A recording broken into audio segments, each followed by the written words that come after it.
So teachers, இன்னைக்கு நடந்த நம்ம வழக்கிலிருந்து நம்ம என்ன தெரிஞ்சுக்கலாம் அப்படின்னு பார்த்தீங்கன்னா, நீதிபதி அவர்களுக்கு நம்மளுடைய பிரச்சனை நன்றாக புரிகிறது. நம்ம மேடம் சொல்கிறதுக்கு முன்னாடியே அவருக்கு புரியுது. நம்ம மேடமும் சொல்லியிருக்கிறாங்க. ஸோ நம்மளையும் அவர் வந்து கவனத்தில் வைக்கிறாரு. ஒரு பக்கம் இந்த 4 பேர் சேர்ந்து அமைச்சு பணியாளர் சம்பந்தமாக பல்வேறு டாக்குமெண்ட்ஸ் புள்ளி விவரத்தோட டான் டான் டான் சொல்கிறாங்க சார். அவ்வளோ புள்ளி விவரம் வச்சுருக்காங்க.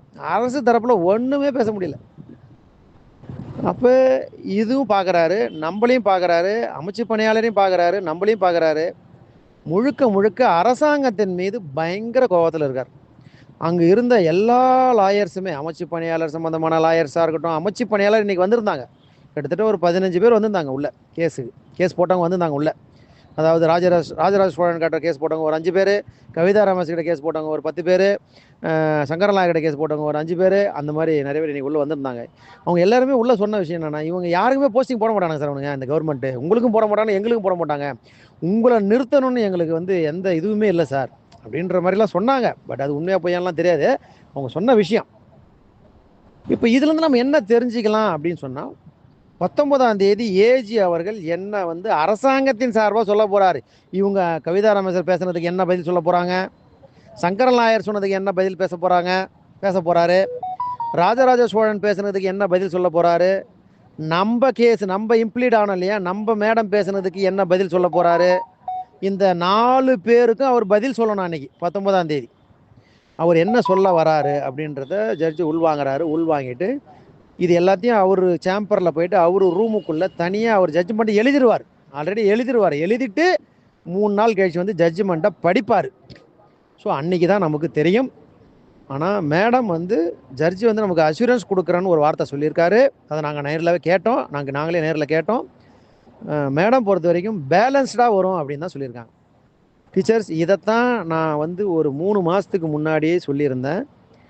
வழக்கில் நாம் தயவுசெய்து இணையணும், தயவுசெய்து வாங்க, இணைஞ்சாதான் நாம் சேஃப் ஜோன் சொல்லியிருந்தேன். இப்போ அப்படி தான் நடந்திருக்கு பாருங்கள்.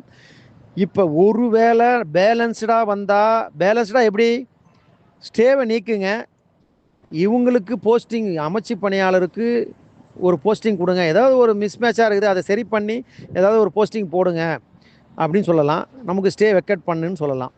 இல்லை ஒருவேளை நமக்கு சுத்தமாக நீதிபதி அவர்கள் நமக்கு எதுவுமே சொல்லலை, ஸ்டேவை கண்டினியூ பண்ணுங்க, இவங்களுக்கு போடுற வரைக்கும் இவங்களுக்கு ஸ்டே கண்டினியூ பண்ணுங்கன்னு தீர்ப்பு வந்துருச்சு, ஒரு வேலை தான் சொல்கிறேன், ஒரு வேலை வந்துருச்சு அப்படின்னு சொன்னால் அரசாங்கம் மேல்முறையீடு போகும்ல, கட்டாயம் போகும் அரசாங்கம் மேல்முறையீடு. அப்போ அரசாங்கம் மேல்முறையீடு வேணும்னா என்ன பண்ணுவான், 3 மாதம் கழித்து போவான். 90 நாள் டைம் இருக்குது. வேணும்னா என்ன பண்ணுவான், 85வது நாள் போவான்.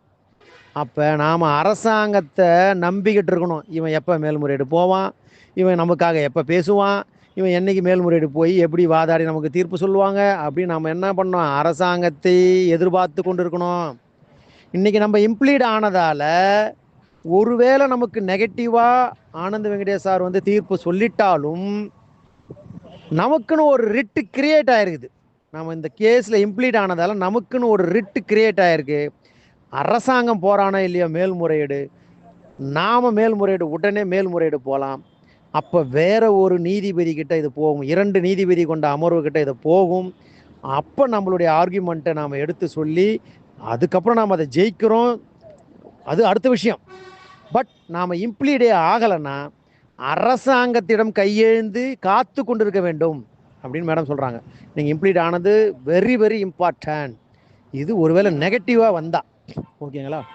இன்னொன்று, நம்ம இம்ப்ளீட் ஆகலை அப்படின்னு சொன்னால், இன்றைக்கி நம்ம தரப்பு நியாயத்தை பேசலை, இம்ப்ளீட் ஆகலை அப்படின்னு சொன்னால், இந்த 4 பேர், குறிப்பாக இந்த 3 பேர் பேசின விவாதங்களின் அடிப்படையில் ஜட்ஜி என்ன பண்ணுவார், அரசாங்கம் முழுக்க முழுக்க தப்பு பண்ணியிருக்குது அப்படின்னு நல்லாவே தெரியுது. அரசாங்கம் சரியான தரவு கிடையாது, சரியான பதில் கிடையாது, ஒன்றுத்துக்குமே சரியில்லை. அப்போ என்ன பண்ணுவார், ஒரு பக்கமாக தான் தீர்ப்பு சொல்லுவார். அப்படி தானே, ஒரு பக்கம் தானே தீர்ப்பு சொல்லியிருப்பார்.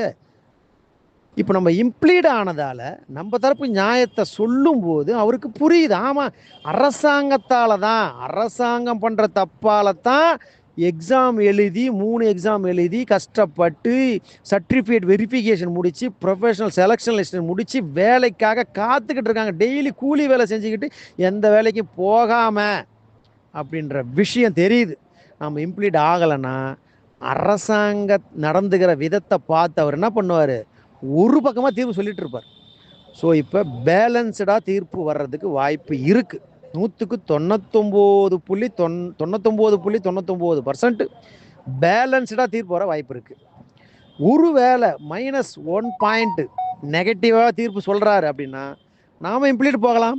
இந்த நீதிபதிக்கிட்ட இருந்து நம்ம வெளியில் போகிறோம், 2 நீதிபதிக்கிட்ட அமர்வுக்கு போகுது, அப்போ நம்ம ஆர்கியூமெண்ட்டை வச்சுக்கலாம் அப்படின்னு ஒரு பாயிண்ட்டு.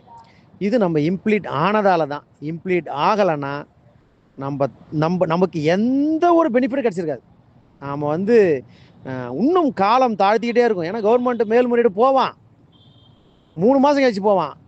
அது கேஸ் ஃபைல் ஆகி வர்றதுக்கு 6 மாதம் 1 வருஷம் இழுத்துரும். அதனால் நம்ம இம்ப்ளீட் ஆனது ரொம்ப ரொம்ப நல்லது. ஸோ இதுதான் டீச்சர்ஸ். 19ஆம் தேதி ஏஜி வந்து பேச போகிறார் அரசாங்கத்தின் சார்பாக. எல்லாருடைய வாதத்துக்கும் அவர் என்ன பதில் சொல்ல போகிறாருன்றது ரொம்ப முக்கியம். அரசு என்ன பதில் சொல்ல போகுதுன்னு முக்கியம். ஏன்னா நம்மளுடைய வாதத்துக்கே நீதிபதி என்ன சொல்கிறாரு, என்கிட்ட கேட்டு என்னங்க பண்ணியும் புண்ணியம், அரசாங்கம் தானே சொல்லணும். அரசாங்கம் சொல்லணும் இன்றைக்கி நான் அந்த கேஸை முடிச்சிடறேன்னு சொல்கிறாரு. நீங்கள் கேட்டது, நம்ம செல்வி ஜார்ஜி மேடம் கேட்டதுக்கு அவர் சொல்கிறார், ஜட்ஜி நீங்கள் கேட்டது கரெக்டு, அரசாங்கம் ஓகேன்னு சொன்னால் நான் இந்த நிமிஷமே கேஸை முடிச்சுட்டு போகிறேன் அப்படின்னு சொல்கிறார். அப்போ அரசாங்கம் என்ன சொல்கிறாங்க அப்படின்றது முக்கியம். பார்க்கலாம், நல்லபடியாக தான் ஜட்ஜ்மெண்ட் வரும். மீண்டும் நான் அடிக்கடி அதான் சொல்கிறேன், நம்பிக்கையோடு இருங்க. ஜட்ஜ்மெண்ட் பேலன்ஸ்டாக வரும். எதுவாக இருந்தாலும் நம்ம நம்பிக்கையோடு இருப்போம். நல்லபடியாகவே தீர்ப்பு வரும் அப்படின்னு நம்புவோம். Okay teachers, thank you.